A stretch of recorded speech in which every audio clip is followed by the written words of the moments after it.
show your support for the Untold Radio Network family of shows and join in on the conversation by using super stickers and super chats on YouTube.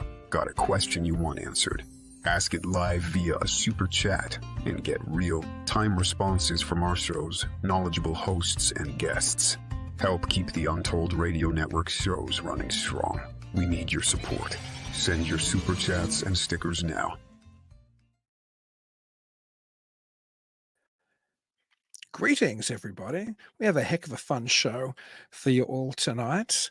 One of my favorite TV series of all time is In Search Of. In Australia, I think it was actually rebranded Great Mysteries of the World, but thankfully I'm here in the US now, so I can call it for what it was, In Search Of. Obviously, the Leonard Nimoy vehicle from the 70s into the 80s. And tonight we're looking at the episode In Search Of the Abominable Snowman, which traces some of Peter Byrne's investigations of the day. Peter was one of the 4 horsemen of Bigfoot Research and is actually the only surviving one of those 4.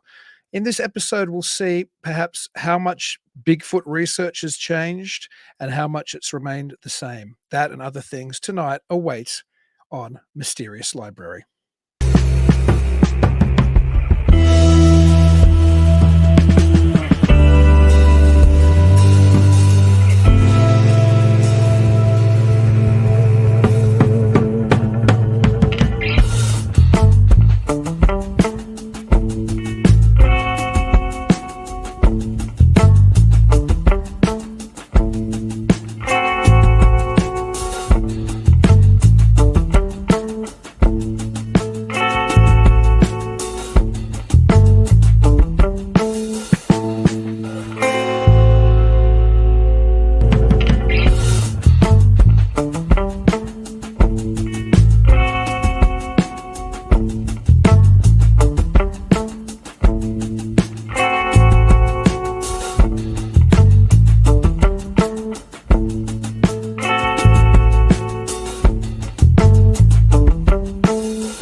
Greetings. I'm here. Before we address the Abominable Snowman episode, there is one thing we are going to have to talk about.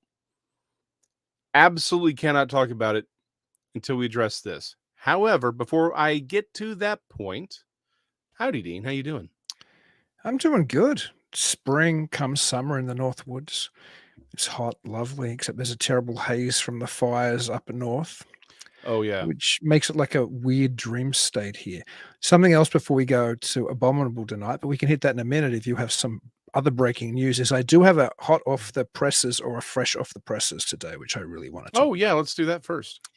Okay, well, as most of you watching know, I'm currently making a documentary about Ray Palmer and Richard Shaver and the Shaver mystery essentially how modern UFO belief was in many ways created, called The Man Who Invented Flying Saucers. Go on like my Facebook page, just go to theshavermystery.com and it will take you there. But that aside, while I've been doing this documentary, the leading researcher who came before me, and some others came before, this film wouldn't exist without John Keel and without Doug Skinner, but probably the person who's written more on the mystery and Palmer and Shaver is Richard Toronto. He used to run the classic zine, which was called just Shavertron, which is now available online at shavertron.com, and you can get the collections in a number of volumes. He did the classic War Over Lemuria, perhaps the greatest book ever written about Richard Shaver and Ray Palmer. Then Shaverology was the companion piece, but the most beautiful books that he has done, they've just been kind of revamped and reissued for the 10th anniversary, which is coming up, and that's Rock Fogo Volume 1 and 2, which is what's the title of it? I've got the original versions here, The Mysterious Pre-Deluge Art of Richard Shaver. These books are probably the most beautifully laid out books I've ever seen in the Fortean field. Just wonderful interesting. images of the rock art, photos of Shaver, artwork from various magazines, all just laid out beautifully with all this information about Shaver and his beliefs and what he was digging up in Amherst and then later in Summit, and it's in Summit, Arkansas, and Amherst, Wisconsin. They're just fascinating, gorgeous books. It's a 2-volume set, and anybody with any interest in Forteana, any interest in the history of where so many things, so many people believe today came from, these books are just, you just really need them in your library. I can't speak highly of them enough. And they're like, they're kind of like coffee table size books. They're not like little paperbacks or something. And they're just loaded with just incredible artwork, covers, Shaver's own art. They're just amazing books. You can get them at Amazon.com. I think they're on sale at the moment. I do know Amazon's about to jump its prices for print up as well because of increases in paper prices. So if you want to get Rock Fogo Volume 1 or Volume 2, I'd also suggest getting War Over Lemuria and Shaverology. But if you want just some beautiful books to give you an overview of what Shaver was doing and what he thought, those Rock Fogo books are perfect. And they've got these gorgeous new covers for the 10th anniversary as well. So go and think about grabbing yourself those before the Amazon prices go ridiculously high. Yeah, the thing about Shaver's artworks, I'm actually kind of, again, as an artist, I really sort of appreciate them. It's interesting though, because it's like watching his work is like looking at Louis Swain's cat paintings of cats as his schizophrenia got worse, right? The cats start morphing into these very psychedelic entities unto themselves. And there's a lot of his rock art that kind of reminds me of this sort of mid-period for Louis Swain. Like it's not full psychedelic where it has like fractals on it, which again is really interesting because Louis Swain was working very, very early in the 20th century. So it's the fact that he was creating fractal artwork, I find really, really fascinating. But yeah, his work, I have to give Shaver some credit. His artwork was absolutely beautiful. You're still muted. Shaver would tell you that he saw all of this in the rocks. Like this artwork was already there, left by ancient civilizations in this 3D type, layers within the rocks, and Shaver did the best he could to get access to that imagery. That's why there's often so many faces and figures on top of each other. And there is, you're right, for lack of a better term, there is a psychedelic or an otherworldly feeling to it. And that's why Shaver today is generally considered by many in the art world one of the most important outsider artists in history. Like he was doing this wonderful work entirely independent of any art school. Well, I mean, he went to art school, but I mean any art type, school group or anything. He was just out in rural Wisconsin, then rural Arkansas, looking at rocks, splitting rocks, projecting the images onto cardboard and canvases and capturing what he said was already there within the art left over again from pre-Diluvian civilizations. Just fascinating. And these books are, they're gorgeous. Real quick, thank you, my Willie S57 says best show all damn week. I can't argue with that at all. Thank you. That's Joe. I don't know if you want to stay anonymous, but Joe's a regular listener to the show, so thank you so much. It's very kind. What's your big news, Jason? I know you had something. It's not really big news.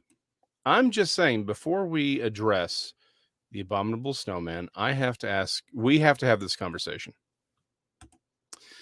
So this period, the In Search of series, Leonard Nimoy has a glorious porn stash. My goodness, you have no idea. I had a story about this as well. Tell yours first. I had a legitimate story about the stash for tonight. I'll tell you in a minute. It's not. We have to talk about this. We cannot bypass Spock's glorious porn stash. This is as amazing in this, because I completely forgotten about all this about this period as far as how he looked. This is as amazing as the Bilbo Baggins song he did in the 60s or early 70s. It's as amazing as that. If y'all who are watching or listening do not know about the Bilbo Baggins song, the Hobbit song he sang, you have to go, once this show is over, immediately go to YouTube and type in Leonard Nimoy, like Bilbo Baggins or Hobbit. It will pull up immediately. You will not be disappointed. It is as insane as you could, like, you cannot prepare yourself for how crazy that is. But Spock was rocking a classic 70s porn stash during this. Like, we need to address this. Like, how is this not considered a classic treasure? Spock with the stash, man. That's all I'm saying. I think it's only in maybe part of one season. Like, it doesn't last for very long and In Search Of. No, it doesn't. This is a 79 episode. I was watching it again for the umpteenth time with my daughter tonight, having some ice cream before I came on this show. She's watching with me. She's seen In Search Of so many times, and she says, "Who's that?" And I went, "That's Leonard Nimoy." And she's like, "Is he always on?" I'm like, "Yeah." And she's like, "Does he always have that mustache?" This is my 7-year-old totally tweaked in, because he's sitting there on the episode 2 dressed in a rather, refined 70s type suit in some library somewhere with like a fire behind him or something, because that's the tone, which we'll get to as well, of Abominable Snowman research at the time. So they put him in that situation, and that mustache just like radiates. Perfect. I just wish he'd worn like a smoking jacket and had a pipe. That's all I wanted. It wasn't that far. He wears things like that in some. I love the turtlenecks he wears sometimes. He often has those double, like I'm wearing my 70s shirt tonight. He often wears these big collar shirts, and he'll have a big collar jacket as well, like something out of Starsky and Hutch. It's just the fashion was so much better. I'll go on record. I don't care who I offend. Everything was better in the 1970s than now. Everything. I can't think of anything that wasn't better then. Especially the big collars. Music. No, the music. The 80s. The 80s were better. The 70s were better. I'm not arguing the 80s at the moment, but the 70s was better music than we have today. Give me some 70s music today when I turn on the top 4. If it's between 70s music and music we have today, yes, I will agree with you on that. The 80s was the better I like the better 80s decade. Too. I like the 80s too, but the 70s, man, it was okay. So I will give you the 70s had some pretty fly clothing. I will admit that. Just saying. Most of my wardrobe is I still buy. This is my big vain sin, I suppose. I love retro clothing. So my biggest fetish, and I mean that in a non-sexual way, my biggest fetish is leather jackets from the 1970s and other jackets from the 1970s. Like I love Grace jackets, which was one of Elvis's brands. You can get them relatively affordable. I have a bunch of Grace jackets, man. And the funny thing is, some of those jackets are older than I am. If I bought an equivalent jacket today at an equivalent store, it'd be lucky to last a season or 2 before it fell apart. These are 50-year-old jackets, which still are like in gorgeous shape. Everything is better, including the manufacturing of jackets. I will say one thing though: fashion, the height of fashion on planet Earth is post World War II, probably late 40s. Into the 50s. I was just rewatching North by Northwest, and I'm sorry, like that. You can't tell me those suits weren't just amazing. Everyone was, all the clothes were amazing back then. Just Except saying, for chinos. Remember chinos, which became big again in like the 80s, or yes, you see photos of men in like the 50s or late 40s in chinos. They're not an attractive pant. I wore them back in 80s in high school. We all did. Late 80s. They weren't attractive then, but they were the fashion, and that was taken from the 50s. That's something I'm glad we don't have any more chinos. If anyone has chinos in their wardrobe, think about getting rid of them. They're not great. Yeah. Okay. Enough with the, although seriously, I would have, now all I want is an episode of Star Trek where he's got the stash. That's just, somebody out there use AI and you give us the Spock porn stash we all deserve. That's all I'm saying. His stash lived long. Don't know if it prospered or not. It was long though. That's really bad Spock joke. Speaking of, I'll do this quickly since we just spoke about using AI. I do AI. I run Midjourney for most of the art for almost everything I do, including the shows. Yeah. Here on Untold, not the whole the Untold shows, but for us here on Mysterious and for Mhm. Talking Weird, the other show I do on Saturday. And so I'm wanting to do an image for tonight's show, which is the Abominable Snowman, right? So I Yes. plug in the one we finally had. It took me some tweaking to get if you go and look at the Mhm. thumbnail. What I originally put in was just something very simple, like Abominable Snowman, Yeah. photorealistic and the dimensions and whatever else I wanted, right? It goes to show how the Abominable Snowman has dropped in kind of cultural significance from Oh, back no. then when it was essentially Yes. it was the most used name for relict man apes. It was even Yes. more used than Yeah. Bigfoot back then, and we'll get to that in a minute. But look, this is what Midjourney gave me for options when I put in Abominable Snowman photorealistic.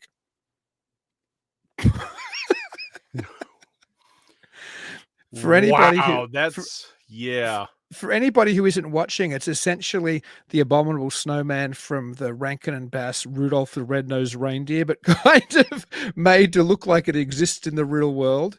And every single one of them Poorly. is just ridiculous, but hilarious. Yeah, like these are yeah, you're right. Like that's the only thing. Yeah, it's like the Bumble from Rudolph and Mhm. just yeah, just really weird. Like a cross between that and the Abominable Snowman they had in the original Monsters Inc.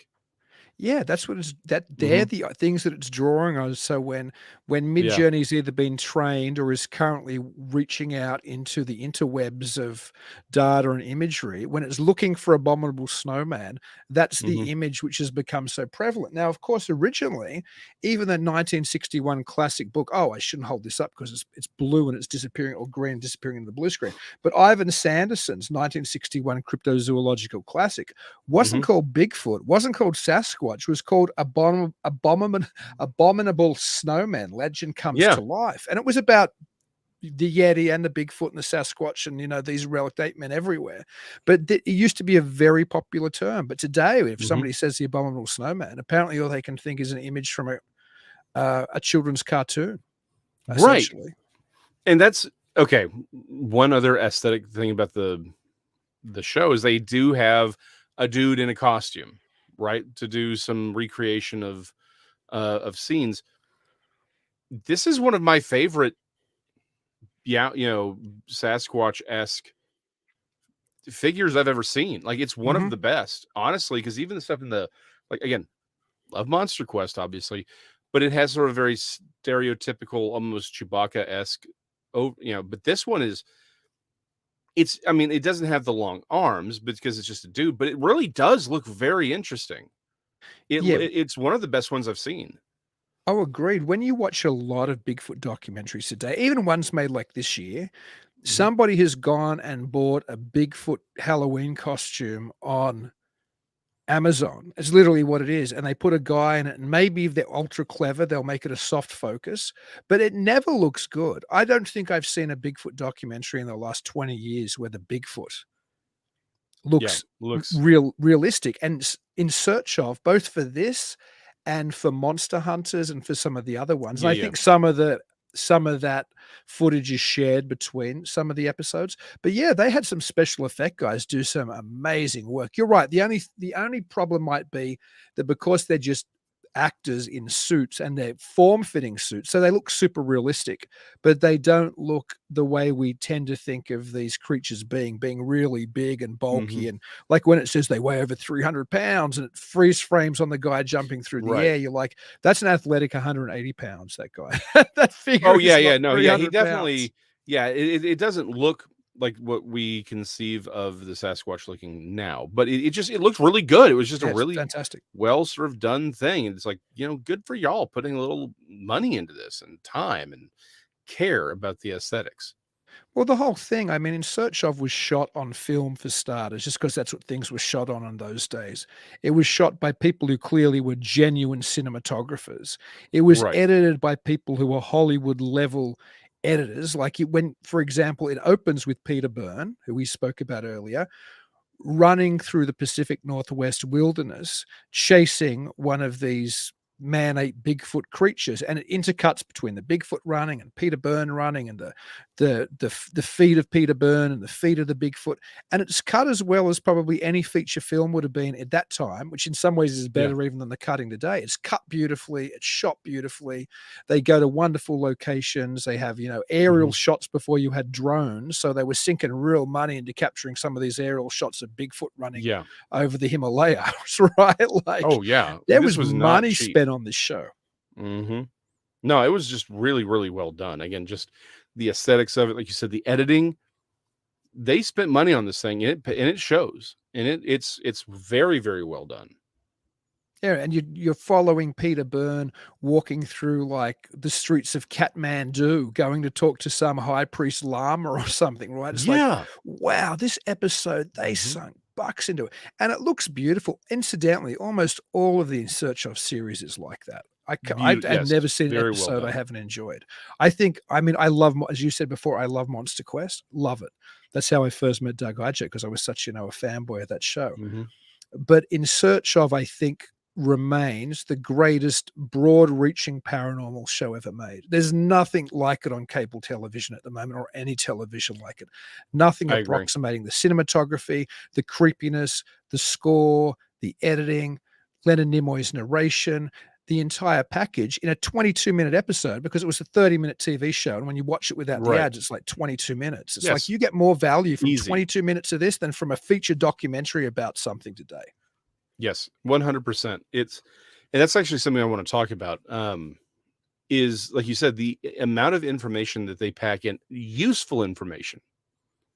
I think that's one of those things where a lot of modern documentaries and shows and podcasts, they get caught up in, here's this dramatic story, and here's this dramatic story, and here's this dramatic story. This focused on what I would consider to be more useful information, right? Useful accounts. In one aspect of it that I think is, it happens very, very early on, is when they start saying, hey, the stories of the Abominable Snowman start as early as the 1850s. And then, when we start finding, we don't just start hearing accounts, but people are talking about finding these tracks in the snow. Then in 1910, when one of the explorers sees this man beast, right? This man-like thing walking. And then it gets to Sturgeon and Hillary in 1953. This is really useful information that even, honestly, most Bigfooters don't even know. They don't even talk. Again, the Abominable Snowman, to your earlier point, has fallen so far out of favor that most Bigfooters don't even stop to consider, well, hold on, we have over a century of information. I mean, where this, for this one particular creature, because I think it's very, very easy for a lot of people. And let's be honest, we've talked about this, where people say, well, but the Bigfoot phenomena, the Sasquatch phenomena, is a modern late 20th century phenomena. And of course we all talk, it's like, well, no, we go back to the, to the American Indians and some of these earlier newspaper reports, and everyone sort of writes it off. But it's like, whoa. We have the Abominable Snowman, and we have valid descriptions and accounts that are very similar to what we have here in the Pacific Northwest and other places, even here in Texas. But we have them going back to the 1850s. This is not a modern, late 20th century phenomenon. This goes back. Even if you want to discount the accounts of the American Indians, I think that you're foolish to do that. If you want to discount the newspapers of the day, because people say, oh, they were just creating stories, right? Because that's the thing you hear all the time. Oh, well, those editors back then, they were just looking to create stories. They weren't really news reporters.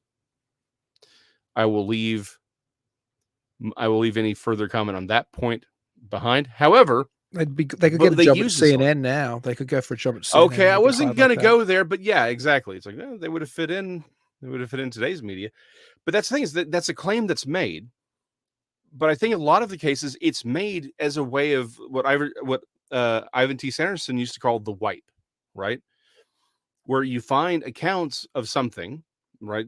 Some people see something, and then within a week, you find another newspaper report where there's just something that allows you to wipe it out of memory.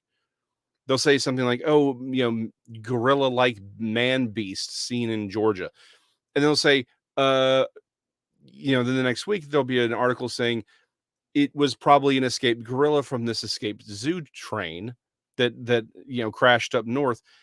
And someone pointed out if zoo trains had the same number of crashes as they are alleged to account for all of these newspaper accounts, then no zoo train would have ever made it anywhere on time, or circus trains would have ever made it.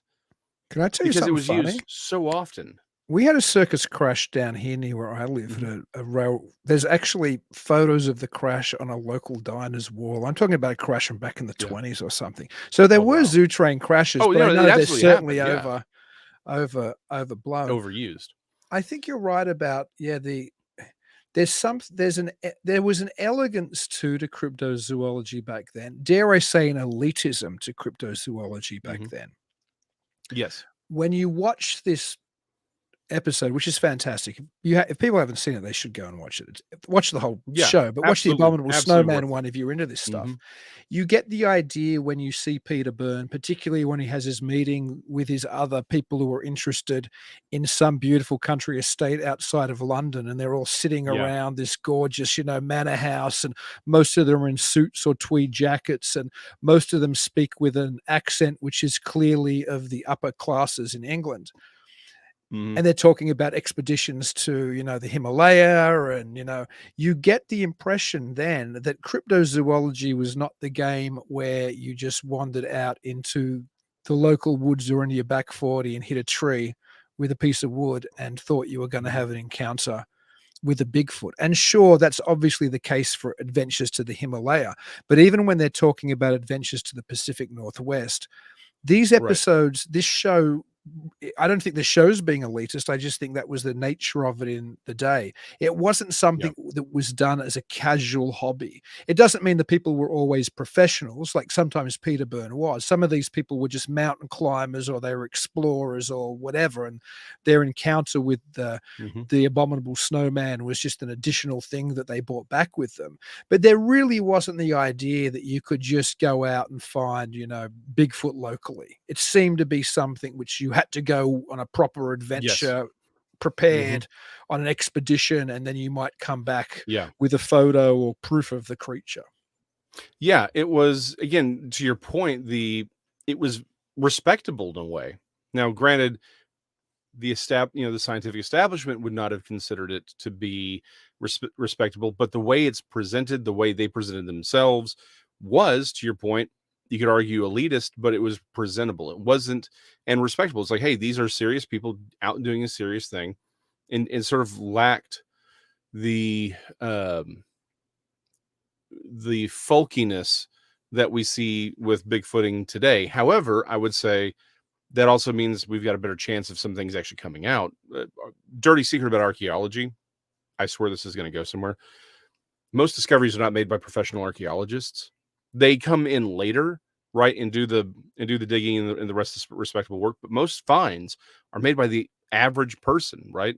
Dead Sea Scrolls being the ultimate example of just some kid looking for a lost goat, and it's like, oh, hey, here's some stuff. Let's go sell it because we know all these, weird archaeologists are looking for this kind of stuff, right? So most discoveries are actually made by the common man. Then somebody with a PhD shows up and takes the credit. So to that point, yes, but it's like the way it's presented now versus the way it was presented then. There is that sophistication, right? Like these were world travelers and world explorers, and they, like you said, you have that very upper class accent that they're all using. It was a different time. Yeah, and there's a part of that I like, not necessarily the elitist aspect of it or the upper Mhm. class aspect, but the idea, just as an audience member, that there was a Yeah. mystery which was, really, it was out there, but it was going Mhm. to be hard to get, and you had to, put on your pith helmet almost and and go Right, exploring. exactly. There's something quite romantic about that idea. While today it's just, I just go to my back 40 night, bang on a tree a couple of times, and Bigfoot will bang back. There you go. He's right there. So the idea of this far flung mystery, and that's so much of what a lot of In Search of was like, the idea that Mhm. this was something not in the suburbs, this was something, out there somewhere. It was kind of cool, I think. Horace actually has a great question about this, and I think it's worth addressing. Horace asks, "Was the Yeti, aka the Abominable Snowman, considered at the time to be at the time of the program to be a living creature without paranormal aspects?" Yes, this is at the time. Now, again, one quick delineation we should make very very quickly is to the people of Tibet. There was a religious aspect to the Yeti. That it absolutely was, right? However, for Western researchers and and really it's not even researchers, they were explorers. That's really the better way to look at them. They were explorers. To Western explorers, they were simply an unknown primate. That's it. That's all they were. There was nothing, and we've talked about this. Particularly Peter Byrne's perspective on this, because they'd spent so much time amongst them. It's very common for less technologically sophisticated societies to have supernatural beliefs about animals we know to be just normal animals, right? We see that again, even in medieval Europe, we see peacocks given supernatural meanings and abilities, and we see it with several other things. So it's the Bongazoo, I think was a great example we talked about on this show a few months ago, where it's just a tree kangaroo, but to the culture that first lived with them, they consider it to be the spirit of their ancestors because they were man-like, because they walked on their hind legs. I'll just add one caveat. You're absolutely right in your response to Horace as far as what the general Mhm. perception of Yeti and Bigfoot and everything else was then. But there Mhm. even then were researchers that weren't perhaps a household name or on In Search of. For example, I'm unaware of John Keel ever Right. getting a stint on In Search of, but John Mm-mm. Keel certainly was No. already presenting the idea. And I believe in Jadoo, he Yes. talks about his own sighting of the Yeti. Certainly, Keel already was suggesting that these things were, I suppose, paranormal. Lauren Mhm. Coleman, back before Lauren Coleman was perhaps as more in the flesh and blood camp, which he probably Yeah. is now, really. He wrote with Jerome Clark, who's a famous ufologist now, and a Yep. historian of UFO culture and UFO Mhm. belief. He wrote the book Creatures of the Outer Edge, and I think that came out prior to 79, and that Yeah. book presents these things in a Keelian perspective. So there was certainly Mhm. people within the community who were suggesting these things, but you weren't going to see it on In Search of or on a Mysterious No. Monsters documentary or the nightly news. Yes. There were people in the community who were conscious, but it didn't go much beyond that. Yeah, it was not, again, it was very much a minority opinion. Whereas, again, contrast it today, where you could argue that it's almost 50-50, if not Certainly growing, six, yeah. It's if not growing. 60-40, to the paranormal. So it's definitely, that view has ballooned, but That's it did recent, though. exist. That's in the last decade, if that, man. It's Yeah, very 10, new. 15 years. Honestly, 10, 15 years. Um, Again, early 2000s, no one really, again, it wasn't that the opinion didn't exist, but it was nowhere near the mainstream. But yeah, last 10 to 15 years, it has absolutely blown up. It's, it, you know, it has very much become and I think to a point, and actually, Dean, we've talked about this before, when we went over the Peter, John Green's book, right? Where it says in like the 70s, they imagined they would have it within the next 5 to 10 years. that Well, they have the physical proof. even in this documentary, Peter Byrne, they say Yeah. something along the lines of Peter Byrne thinks there's going to be, some Mhm. type of conflict between man and Sasquatch in the next 10 years or something. So even In Search Of was pushing that line. I'd say there has been those conflicts. It just is because it's not a flesh and blood ape, we don't have any proof of it. There's plenty of proof of conflicts of Mhm. man and what appears as a Bigfoot or an abominable snowman or a Yeti or whatever you want to call it. People shooting at them, them rocking cars, them banging on Mhm. doors. Like there's lots of conflicts in there, Yep. but it's something which still people who are in the flesh and blood camp don't like to talk about that often because it's hard to explain how somebody can, open up on one with a modern battle rifle and there's no carcass. But there's a case after that Hanoi in what state's Hanoi in? What's the state below you in Texas? It's Oklahoma, above right? Oklahoma. It's Yeah, above us. it's It's the above, part of is it? Texas we Sorry, didn't yeah, want no, it's on anymore. the side, right? I shouldn't have said below. Of course, it's not below, but is it to the side? My geography's gone It's terrible all of a it's sudden. north of us. It's literally the part of Texas we didn't want. Okay. But my point is there is a very famous account of people shooting at these things with AR-15s every night. Do you know what I mean? But where's the Mhm. body? And that's one of we could list them. There's bunches of accounts. So these conflicts have happened just like Peter Byrne predicted, but it didn't end up with the body of a Sasquatch like Yep. everybody thought that it would.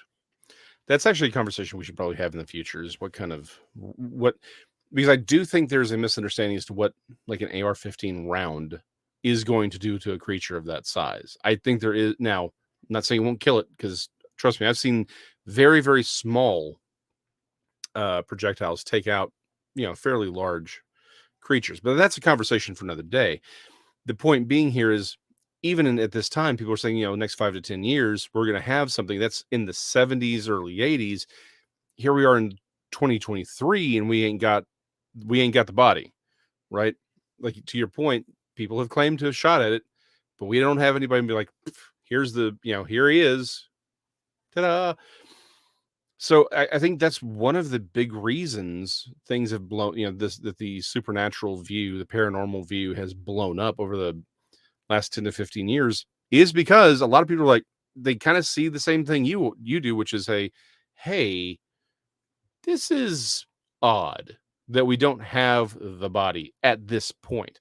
And again, people are, I hate to say this, and a lot of groups were scrubbing uh, accounts that had more otherworldly, high strangeness elements to them.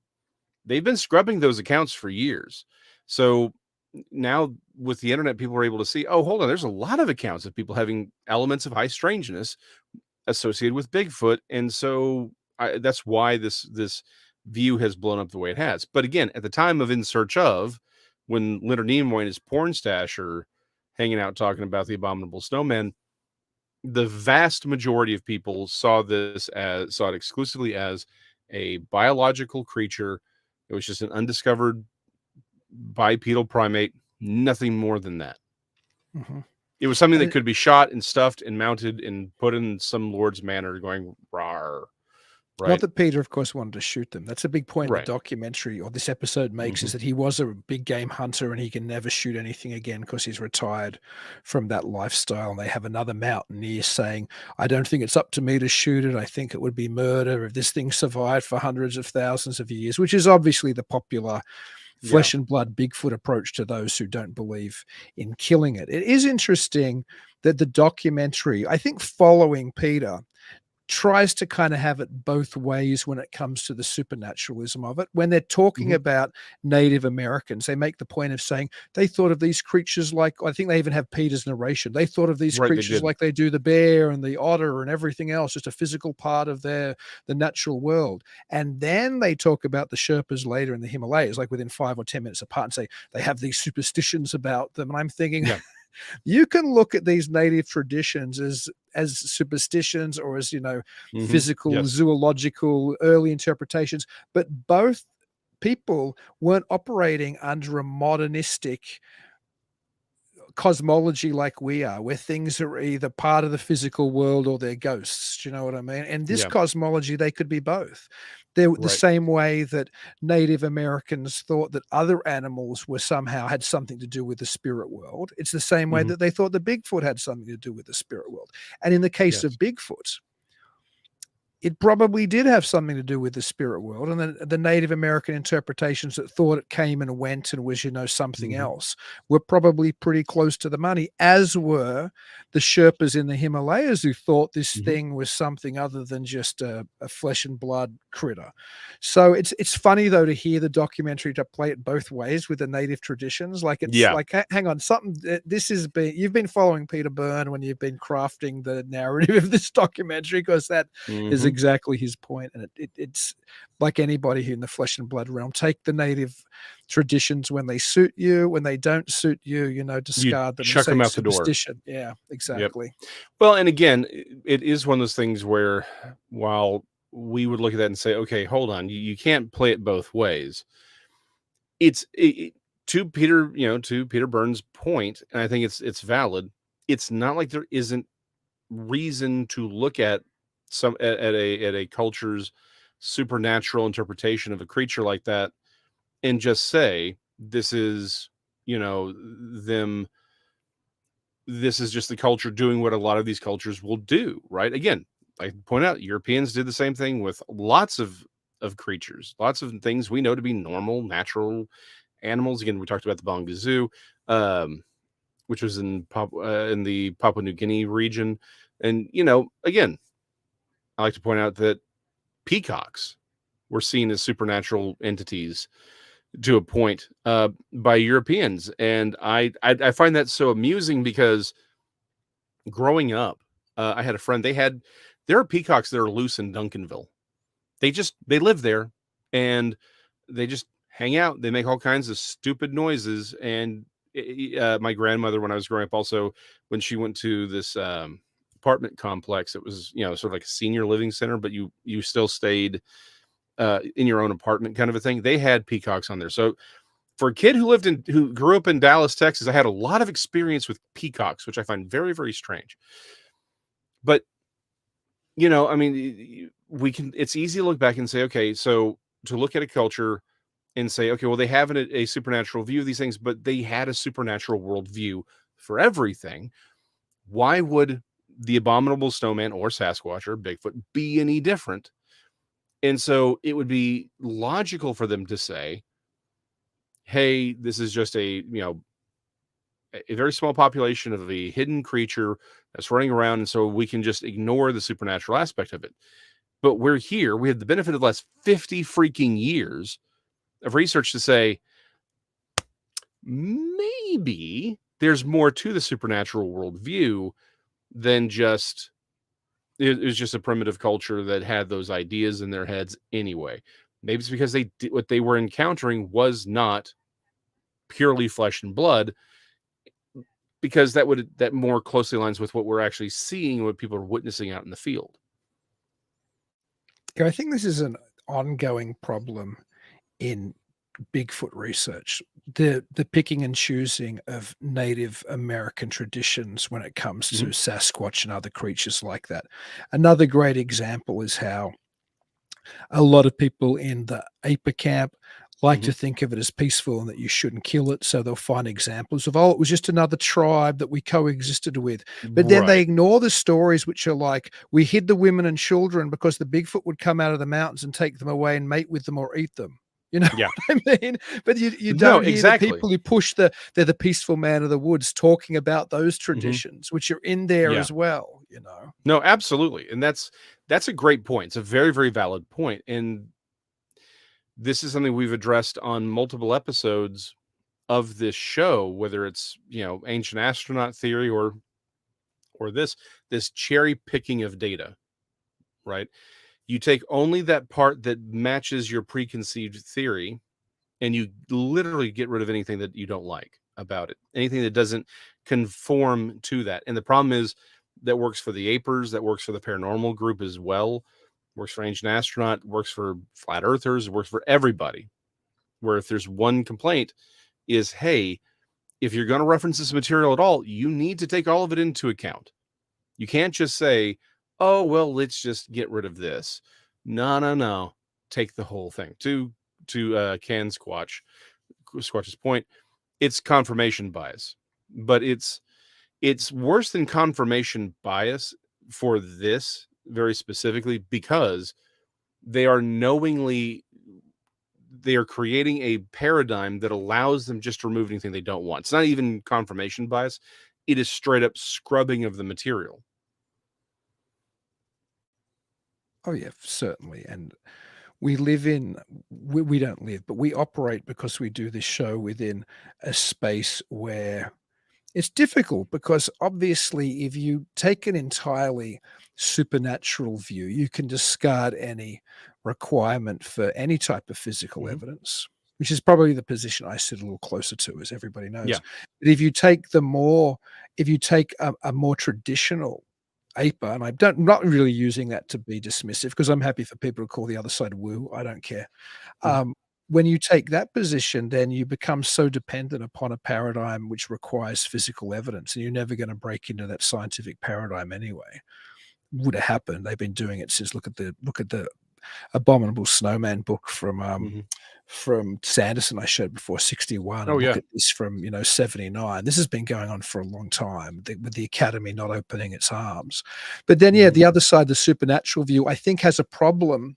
Its problem is that if you wanna go entirely metaphysical, and this is because, again, Mhm. where we sit, where there's this demarcation between the physical Right. and the non-physical, the real, the unreal, the spiritual, the physical again, is that then what do you do if it's all spiritual? How do you explain the footprints and, Right. handprints on windows and, those kind of physical interactions? And I think, again, that both of those problems are because we live in a period where we've had to decide what side of the fence you're on, where we've Yeah. had to decide if you believe in the spiritual and you're talking about Mhm. the spiritual, then you don't really require any physical proof. But you're probably wrong anyway, because we live in a modern materialistic world. So just go and believe your woo-woo crazy stuff. But if you're on the other side of the fence, then you have to prove it with some kind of physical data, and it has to be, Mhm. you have to be able to use science to present this forward, or you're just as bad as the woo-woo people. Well, again, the Native Americans and the Sherpas in the Himalayas didn't have this Mhm. problem with this distinction between the Yeah. seen and the unseen, the physical and the spiritual. And I Mhm. think in many ways that's where the Fortean world, and not necessarily true Forteans like Charles Fort, I mean, people who consider themselves a Fortean because they're interested in Bigfoot and UFOs and ghosts. I think that's part of our problem, people in that space, is that they still kind of forced to choose what side of this Right. modern demarcation to stand on. Well, the answer really should be no, the modern demarcation is wrong. And throughout all of history, we haven't made this demarcation that you're Yes. requiring us to make now. Yes. No, 100%. I mean, every culture on this planet, whether it's not just the American Indians, they're the First Nations peoples or the Sherpas, every culture, Western, African, Asian, every South American, everybody allowed for the idea that the supernatural could become physical and interact with us in a truly physical manner, not just as an illusion or something in your head, but they could become tangible and have an effect on the outside, on the natural material world. It's a like to your point is very well made. It is a modern conception that the paraphysical or that the metaphysical cannot affect the physical. And we're poorer for it as a community. I'm hoping that Mhm. that some people are playing catch up with it. Certainly people like, again, Keel, and back in the day, Lauren Coleman, and, all kinds of people have posited these ideas for a long time. It just they Mhm. haven't seemed to become ascendant. And I think you're right. Some of the woo-woo ideas are becoming more acceptable within the population of people interested in Bigfoot research. And Mhm. I think even and we've talked about ufology before as well, with some of these ideas about ultra terrestrials, and even Mhm. though there's so many interpretations of what that even means, and Right. non-extraterrestrial interpretations, but there's still a lag. Yeah, there's still a lag happening there. I think Mhm. there's still an inability, even for those two sides in some ways, to come together. Like when you hear, my problem is with the woo. Mhm. The woo there, and I'm not even using that. I'm just using it because it's a clear Right. demarcation. Apers and woos, it seems to be what people. I'm not in the Bigfoot community. It seems to be what people use. But Yeah. when there's talk from that side, which starts talking about, I don't know, portals and, their Portholes, as Tex would say. porthole, port when where there's those kind of conversations and the idea that these things are somehow, I don't know, ultra terrestrial entities Mhm. who Yeah. are actually really are ape men, but are smart ape men from this other dimension, and all of these I don't think this helps the discussion either, because these kind of things, there's no way we can determine that that's real. There's no way of your way of dealing with the lack of physicality or lasting physicality of Bigfoot, meaning we don't get a body or anything, which really proves in the end that they're there, other than footprints and, other kind of trace evidence. But if your answer is to start having this Star Trek version of what Bigfoot is, and it's all hypothesis, I don't think it helps the discussion either. I think Right. there needs to be a return to, well, what's the evidence? And when I mean evidence, I'm not talking even on the scientific situation. I mean what's being seen, what's being described, not what Mhm. somebody's theories are, and how do we go forward in understanding what this thing is? If it leaves physical trace elements, if it leaves footprints and handprints and, piles of rocks or whatever else. But if when there's reports of it being shot at and nothing happens, or there's no body Mhm. remaining, then what is the phenomenon? If we start jumping, going, well, there's because there's trans world ape men who are coming through portals from another dimension, and as soon as they're shot at, that's just weaving some ludicrous, to me, a ludicrous sounding story to try to explain something which we were unable to explain. I think it's important to Mhm. probably wind back, look at what's being reported, look at cultural similarities between whether it's in the Himalayas or whether it's Yeah. in North America, and then what are the Mhm. similarities cross phenomenologically? Where are the fairy Yeah. similarities to Bigfoot? Where are the UFO similarities? Are there any to Bigfoot? Where are all these things which seem to be intangible to us, but are always with humankind, whatever they are, Mhm. aliens, fairies, Bigfoot, Blessed Virgin Mary sightings, whatever they are? What are the commonalities of these things we can never Yeah. touch? And then have a discussion from there without going in loaded with any hypothesis that these things have to be physical ape men or have to be ape men from another dimension who are super smart and are friends with their extraterrestrial buddies so they can teleport or something. We need to wind Yeah. back the theory and look more at wind back. Theory is the wrong word, because I think it's healthy to have theory, but wind back these tales which have been spun to explain, not based on any really sensible theory, just based on kind of a weird, almost, again, science fiction narrative. Wind it all back and just look at the phenomenon and say, what does the phenomenon seem to be doing, and what does the phenomenon seem to be telling us? And that's not a conversation which Mhm. is had often enough, to be honest. It's not, and really, in something you said made me immediately think that a lot of the, sort of quantum Bigfoot perspective, the, teleporting ape man kind of thing, is not that distinctly different from the Shaver mysteries, from a lot of what Shaver himself was talking about with the Darrows, where you have this these ultra evolved creatures with superhuman powers that live in the deep recesses of the earth, that they travel through supernatural means, or again for the Darrow they were, just super advanced technology. Mhm. But we have people talking like that about Bigfoot as well. Like Absolutely. it's really not that distinctly different from what Shaver was talking about with the Darrow and that material. So this is definitely a conversation that people need to have. And we've, again, this is one of the reasons I love doing this show, is that it forces us to go back into some of this older material and start wrestling with that stuff that's usually been forgotten or rejected, and not rejected because the evidence was bad, but rejected because it's inconvenient, right?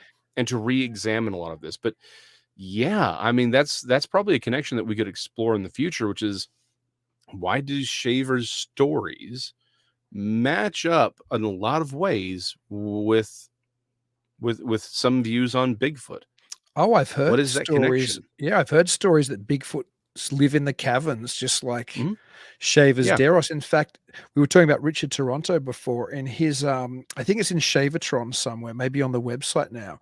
There's Mhm. a correspondence he had with somebody who supposedly knew Shaver and had correspondence with Shaver. And when this guy is describing the Deros, or the Dero, he's describing them very much like they're Bigfoot. They're hairy and they live in Mhm. caverns and they come and take people. And you go, that doesn't sound exactly like Shaver's Darrow, but it does sound an awful lot like Sasquatch stories I've heard Mhm.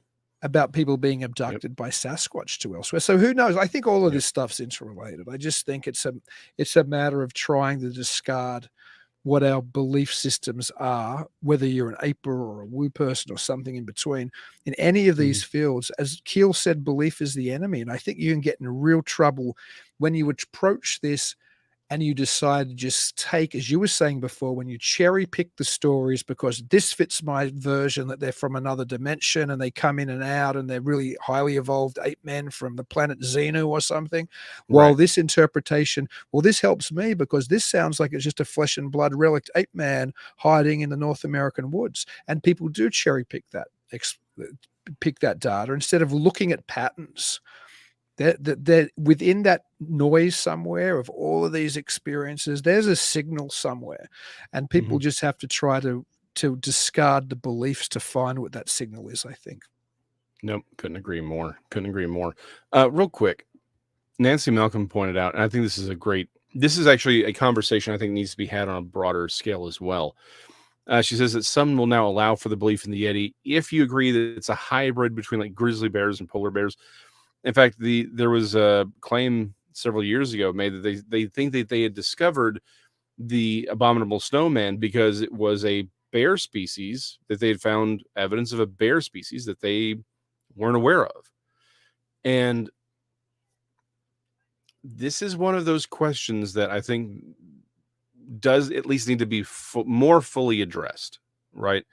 In the Sasquatch community in a much fuller way, because there are tribes that called that essentially their version of Sasquatch was the strange bear, right? It was There was a bear context to it. And people have talked about again the infamous bear double step, where if the hind foot and the forefoot, they step in the same place, it gives a very Bigfoot like appearance. Now, that being said, we've seen these double steps and they don't look like Bigfoot tracks, right? But this is something that probably should be addressed a little bit more often. It's like, okay, but they do share a lot of the same habitats as bears. Doesn't that present a little bit of a problem?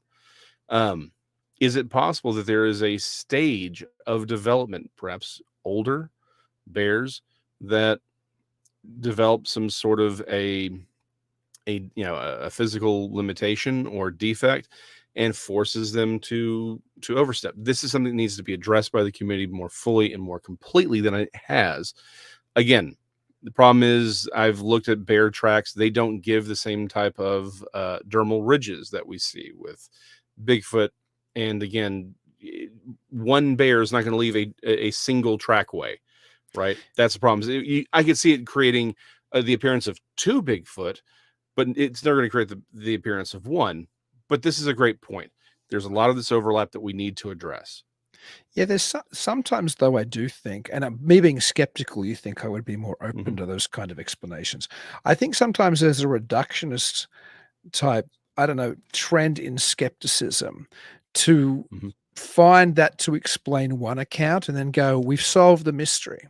And you Yes, see similar things, 100%. I don't know, in Mothman reports where they go, well, this account might have been a sand crane or this account was Yeah. an owl or something. You go, Hmm. well, I don't even know if I see that, but you might be able to explain that account that way. But how do you explain, this other account where the thing didn't Yes. resemble that at all? And I think that happens sometimes with some people who like to explain Bigfoot as misidentifications of bears or Yes. Yetis as Completely a agree. cross species. I think sometimes people probably have seen bears and mistaken them and thought they were seeing a Hmm. Sasquatch. But there are reports you hear from people where the thing's standing in the middle of the road looking at them and moving. And it's like, that wasn't a bear that person saw. He's a Yeah. hunter. He's seen bears. He knows da da da da da. That was Hmm. something else.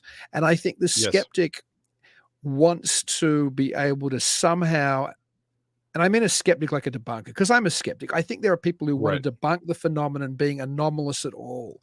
So they have to write Mhm. everything off as a hoax or a misidentification. But Yes. between that hoax and between that misidentification, and those things exist, there is no doubt. There have been more hoax Bigfoot prints than you probably want to imagine. There's been hoax crop circles. There's Mhm. been hoaxed ghost things. There's been hoaxed UFO photos. There's been all kind hoaxed religious Yes. apparitions. The history of the paranormal is Mhm. loaded with it. But there's also genuine people who I've spoken to, you've spoken Mhm. to, who seem to be I'm one of them. Yeah. exactly well-intentioned, not delusional, know what they were looking at, and they are not lying. They weren't mistaken. Mhm. And unless you're prepared to accept that this planet has ETs visiting it, ghosts everywhere, Blessed Virgin Mary's popping up everywhere, fairies everywhere, lake monsters everywhere, dogmen everywhere, like just name the 100 cryptids there are now, but still Yeah. no body, no nothing. Do you know what I mean? To actually go, Right. okay, well, we got something.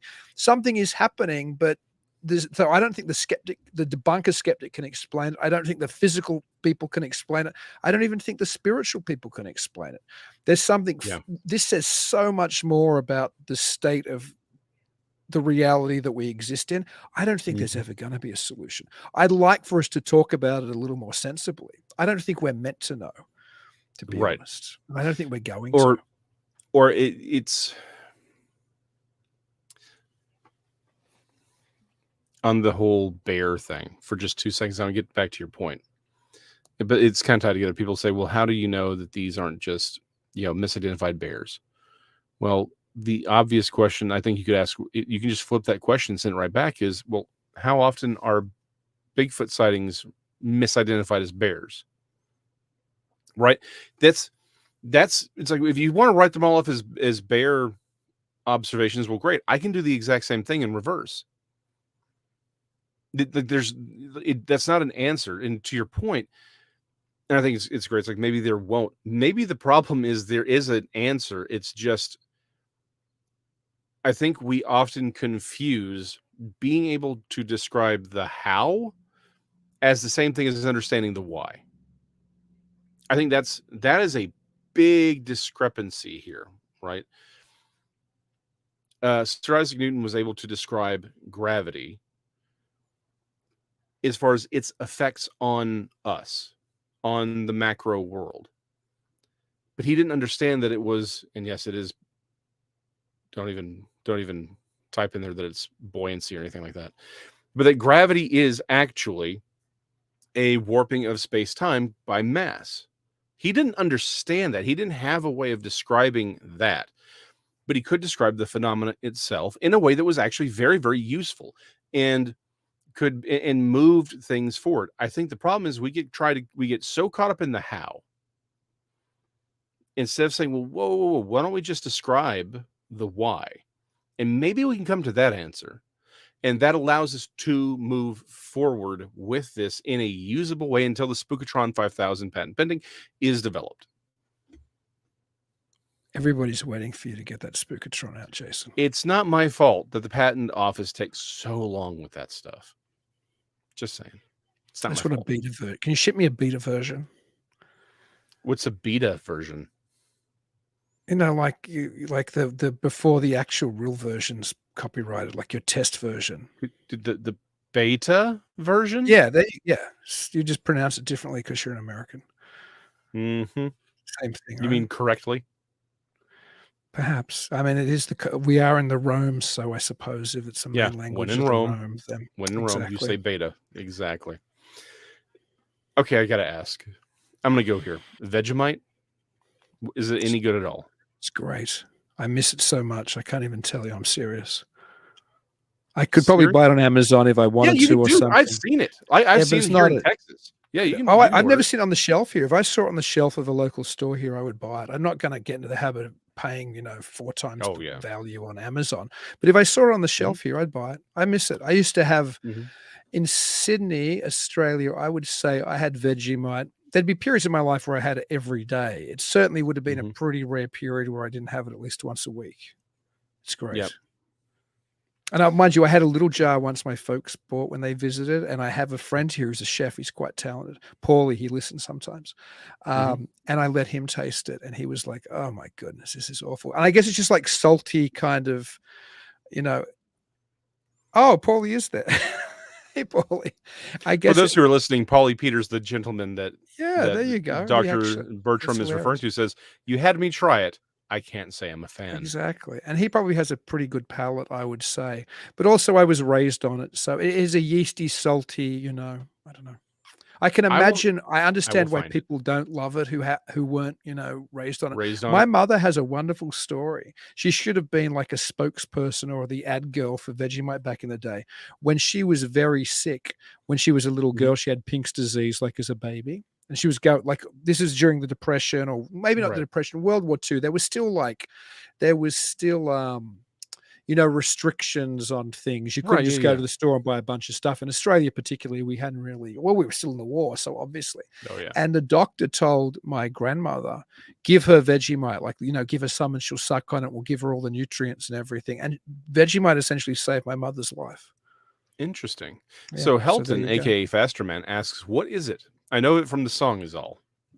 It's like a black or a very dark brown to black paste, which is, I think, a yeast. I believe it's a yeast byproduct. I've heard it was originally a byproduct of like brewing, and Brewing, then yeah. beer or something. Then it got turned into, I guess, they figured out a way. Hey, we can sell this byproduct. It's very salty. It's very dark. It's not like peanut butter is kind of. Even when peanut butter is smooth, when you spread it on, it's kind of quite big and Mhm. chunky. You normally don't spread it on. You spread it on a lot thinner. So, Yeah. but in That's Australia, what I've heard. Yeah, there's when an I was offshoot growing up, it would have been in of more that. fridges and more cupboards than peanut butter, and probably by the time I was in my teens, most houses Mhm. would have had both. Like, it was an equally popular spread. It would be the Australian, certainly back when I was growing up, it would have been the Australian peanut butter, as many houses in America would have peanut butter and in the pantry or on the fridge or in the Mhm. fridge, that many houses would have had Vegemite in Australia. Interesting. I will have to okay, I will find it. I bet you I can find it. And we will do a live taste test That's a great idea. of How much fun. Vegemite on one of the shows, either this one or even a Talking Weird. But we will do a full-blown taste test of Vegemite and I will let y'all know how I feel about it. You have to I do know it. No, you have to do it on air though. You can't have it beforehand. Like, you that's what have I'm to saying. I'll do taste it it. on air. Yeah. I won't Yeah. even smell it. I'll have one of my kids or my wife make it, and I will come up here and it will be a straight up presentation without my wife is now looking at me. She's like, "What are you getting me into?" You don't want to know. She puts up with so much. I'm sure. I put up with much, and I only have to see you 1 hour a week. So your poor wife. We don't need that kind of negativity on the show. Well, thank you for tuning in. We really appreciate y'all, and we will catch y'all next time behind the card catalog. Good night, everybody.